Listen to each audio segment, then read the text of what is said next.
Shalom bien-aimé, cette semaine, nous sommes en train d'examiner quelques conseils du roi Salomon pour réussir dans la vie. Est-ce que tu veux t'en sortir par la voie droite, par la voie intègre? Alors mets en pratique ceci. Nous sommes dans Proverbe 10, les versets 2 et 3.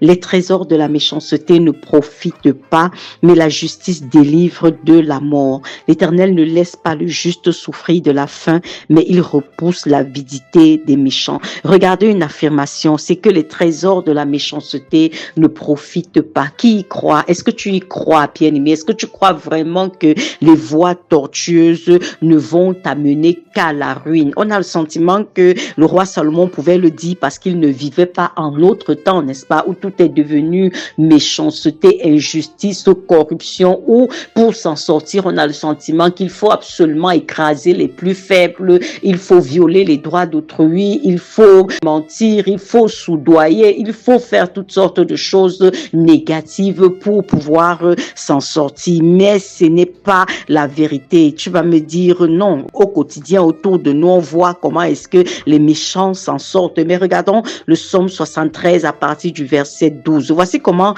le psalmiste voit les méchants. Il dit, ainsi sont les méchants, toujours heureux. Ils accroissent leur richesse. Et lui se dit, lui le juste, c'est donc en vain que j'ai purifié mon cœur et que j'ai lavé mes mains dans l'innocence. Chaque jour, je suis frappé. Tous les matins, mon châtiment est là. Si je disais, je veux parler comme eux, voici, je trahirais la race de tes enfants.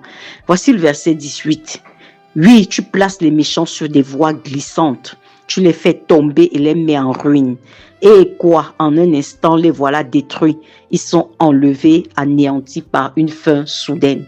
Bien aimés, les méchants n'ont une prospérité qu'apparente. Ils ont une prospérité éphémère. Ils ont une prospérité de surface. Ils ont certes des choses qui tapent à l'œil parce que leur maître, le diable, est un ange de lumière. Et c'est comme ça qu'il séduit les gens en leur donnant des choses qui semblent être enviables. Mais à l'intérieur, ce sont des gens qui n'ont pas de paix. Ce sont des gens dont l'entourage n'est pas heureux parce qu'en fait, ils connaissent leur véritable réalité. Parce que très souvent, c'est au prix de quoi? C'est au prix des sacrifices. C'est au prix de plusieurs sacrifices en fait qu'ils acquièrent ce qu'ils acquièrent de façon tortueuse et de façon tordue. Par conséquent, c'est pas des vies qu'on peut envier. Allez voir leur progéniture, allez voir leurs proches et qu'ils vous parlent un peu de leur quotidien. Ce sont des gens qui ne sont pas heureux. Leur sommeil n'est pas doux, bien aimé. Leur sommeil n'est pas doux parce qu'en réalité, tu ne peux pas faire autant de mal et avoir une conscience tranquille, peu importe ce qui paraît. Donc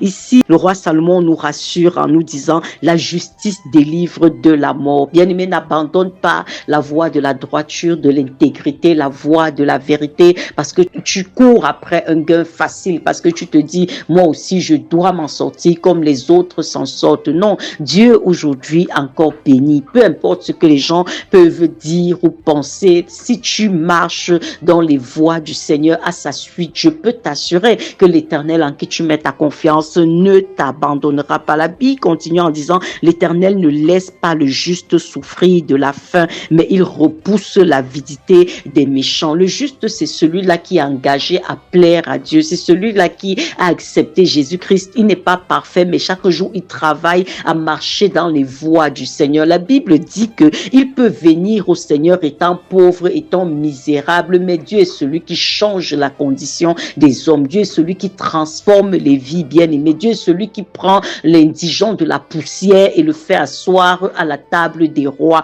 Pourvu que tes motifs soient purs. Tu peux passer par des difficultés pendant un certain temps, mais à partir du moment où tu rencontres la lumière qu'est Jésus-Christ, il va commencer à transformer ta vie. Regardons l'exemple de Pierre. On dit qu'il avait péché toute la nuit sans rien trouver, mais quand il a rencontré Jésus et que Jésus lui a donné une parole, il a fait une pêche miraculeuse au point où ses filets se déchiraient et il a rempli 2 barques de poissons. C'est lui qui a décidé d'abandonner ses biens en disant, Seigneur, le plus important n'est pas ses biens, le plus important c'est toi, parce que je sais que tu peux me donner beaucoup plus que ça. Vous comprenez ça? Dieu est celui qui apporte la transformation. Et en donnant ce message ce matin, le Seigneur parle autant aux méchants qu'aux justes. Aux méchants, détourne-toi des voies voix de méchanceté. Vois l'exemple de Zachée dans Luc 19. Je t'invite à aller lire ça. Zachée était un collecteur d'impôts qui abusait du peuple, qui abusait de son peuple, mais il a rencontré le message de l'évangile et il a abandonné ses anciennes voies. C'est possible encore aujourd'hui parce que la parole de Dieu ne sort pas pour juger, elle sort pour sauver. Alors si tu te rends compte aujourd'hui que les voies dans lesquelles tu as été étaient des voies ténébreuses, Jésus te tend la main. Et si tu as travaillé à vivre une vie de justice jusqu'à ce jour, le Seigneur te dit demeure dans la justice et dans l'intégrité parce que moi je suis celui qui bénit et ma bénédiction n'est suivie d'aucun chagrin. Est-ce que tu peux parler à ton Créateur ce matin en lui disant Père, j'ai besoin de voir ta touche dans ma vie, j'ai besoin de voir ta grâce dans ma vie, je choisis de m'aligner à tes voies. Mets Dieu à l'épreuve, bien-aimé, en te soumettant à sa parole et tu verras si ce Dieu-là ne se manifeste pas. Shalom, bien-aimé.